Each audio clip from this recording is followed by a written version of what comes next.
लोकांसाठी त्याच्या समस्येसाठी त्याचं काम आम्ही प्रामाणिकपणे केलंय आणि याचे साक्षीदार सगळे वाईट शर्ट सर्वसामान्य माणसं आहेत. कॅम्प लाईव्ह चालू आहे. पोलीस त्यांना ढकला ना मागे चालू आहे. आपल्या सगळ्यांच्या माहितीसाठी बस ना खाली इथं आमच्या इथं लावलं. आमचा कार्यकर्ता आम्ही कधी कामात कमी पडलोच नाही. लोकांच्या समस्या सोडवण्यात आम्ही कधी कमी पडलो नाही. पण दुर्दैवानं सत्तेमुळं त्या ठिकाणी आम्हाला या पराभवाला सामोरं जावं लागलं. मला आपल्याला अतिशय प्रामाणिकपणे सांगायचंय की सामान्य माणसाच्या कामासाठी खरं तर इथं आम्ही लोकप्रतिनिधी म्हणून बसलेलो आहे. सामान्य माणसाच्या अक्षरशः ट्रान्सफॉर्मरला सुद्धा त्या ठिकाणी अडचणी येत होत्या.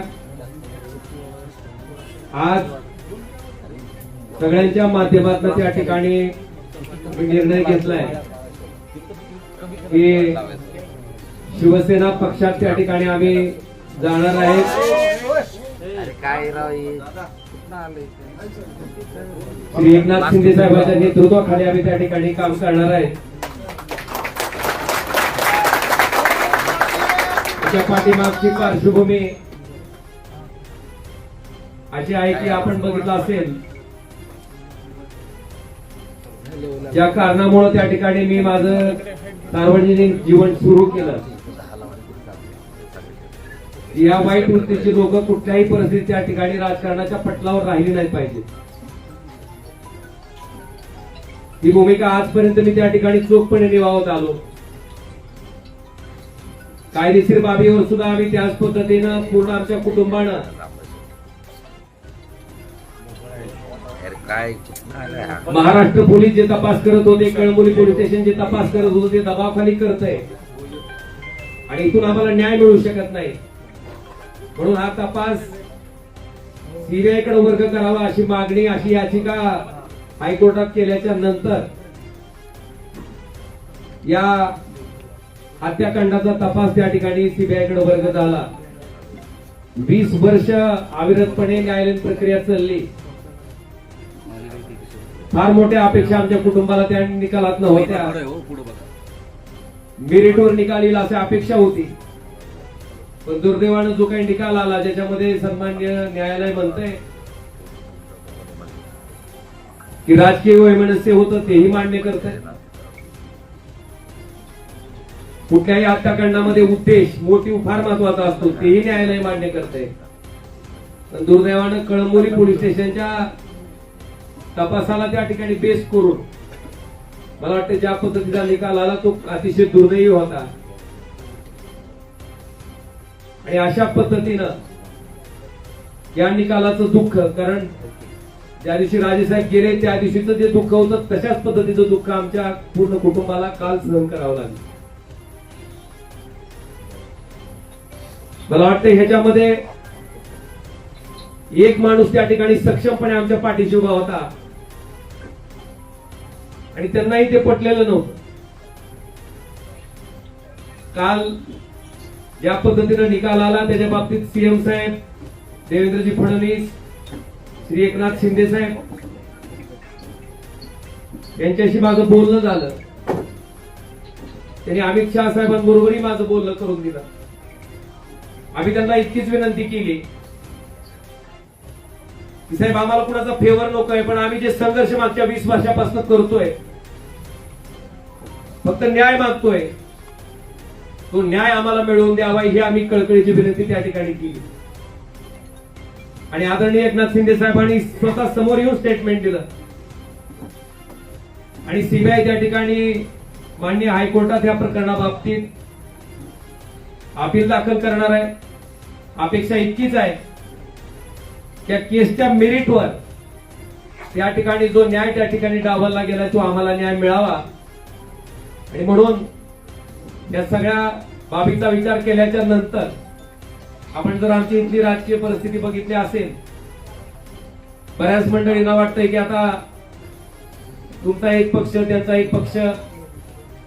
मी अतिशय प्रामाणिकपणे सांगतो की कुठलाही पक्ष असला तर अशा वृत्तीला राजकारणातनं थांबवण्यासाठी जे काय करावं लागणार आहे त्याच्यासाठी ओमराजे कधीच थांबणार नाही ना मला कोणी रोखू शकत.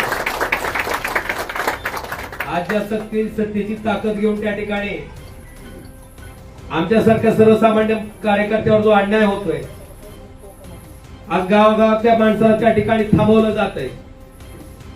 अनेक लोकोपयोगी कामं आहेत.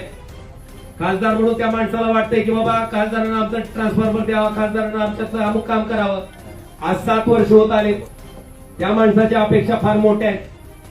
मला वाटतंय निश्चितपणे या सगळ्या अपेक्षांना न्याय द्यायचं काम मी निश्चितपणे प्रामाणिकपणे इथून पुढच्या कालखंडामध्ये करत राहील.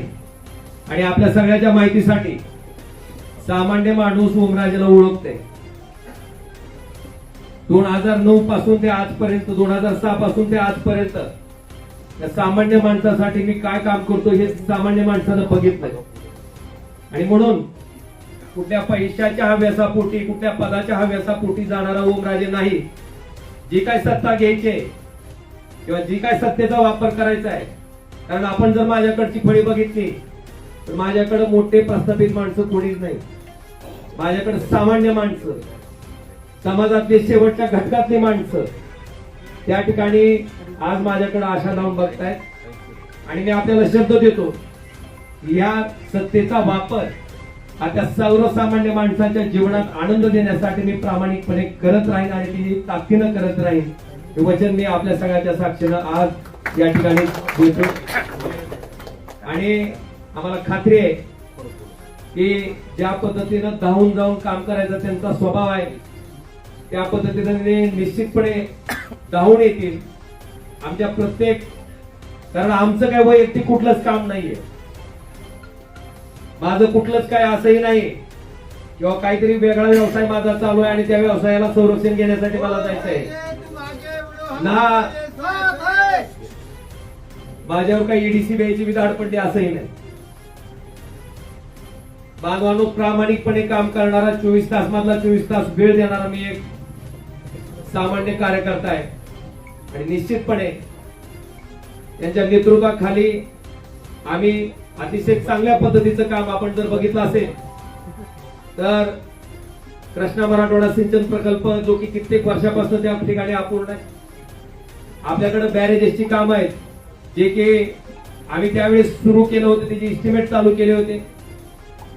मला वाटतंय या सत्तेचा उपयोग कशा पद्धतीने केला जाऊ शकतो हे निश्चितपणे आम्ही धाराशिव लोकसभा मतदारसंघातील जनतेला चांगल्या पद्धतीने त्या ठिकाणी राबवून, नुसत्या घोषणा नाहीत तर त्या राबवून अतिशय चांगल्या पद्धतीनं दाखवून देऊ, हेही वचन मी आजच्या या पत्रकार परिषदेच्या निमित्तानं देतो. आणि निश्चितपणे आदरणीय उद्धवजी, आदरणीय आदित्यजी, बाळासाहेब यांचा सगळ्यांचा मला प्रचंड स्नेह लाभला, त्यांचे आशीर्वाद लाभले, त्यांचं प्रेम लाभलेलं आहे.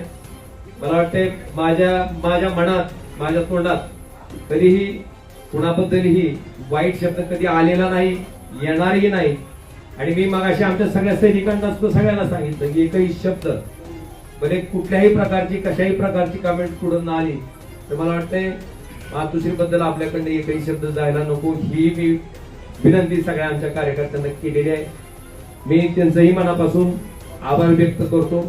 आणि निश्चितपणे माझा पुढचा जो राजकीय प्रवास आहे, हा राजकीय प्रवास सर्वसामान्य माणसाच्या जीवनात आनंदाचे क्षण आणण्यासाठी, त्याला सुखाचे क्षण देण्यासाठी मी कायमस्वरूपी अविरतपणे जसं आधी काम करत आलोय त्याच पद्धतीने अविरतपणे त्यांच्यासाठी काम करत राहील, हेही वचन देतो.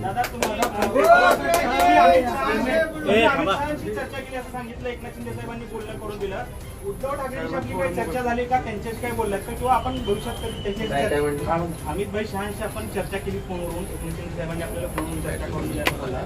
उद्धव ठाकरेंची काही चर्चा आपली झाली का या संदर्भात, या सगळ्या निर्णयाच्या अनुषंगाने, आणि भविष्यात काही होईल का कुठल्या कशा पद्धतीने तुमचे या निर्णयाबाबत आज उद्धव ठाकरेंना आपण आपल्याशी फोन केल्याच्या आपल्याशी माझी जी काय भूमिका होती, मी ज्या पद्धतीने ठरवलं होतं, ज्या पद्धतीने सांगितलं होतं त्या पद्धतीने मी आपल्या सगळ्यांच्या समक्ष मांडलेले. आणि माझी आपल्याला इतकीच विनंती आहे की आम्ही काय बोललेलो असं तर निश्चितपणे तुम्ही त्याची बातमी करा, त्याच्याबद्दल काही दुमत नाही. पण न बोललेल्याही बातम्या त्या ठिकाणी चालवल्या जातात आणि विनाकारण कुणाबद्दल गैरसमज त्या ठिकाणी निर्माण केले जातात. तर फक्त तेवढ्या गोष्टी घडू नयेत.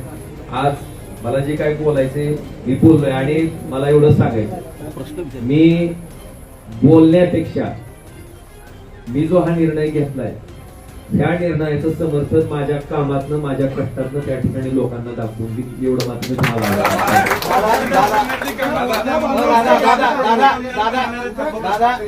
दादा कुठल्या अटी शर्ती काय ठेवलेत का तुमच्या प्रवेशासाठी? अटी शर्ती कुठल्या आहेत? लक्षात घ्या. अटी शर्ती टाकून मी काम करणार आहे.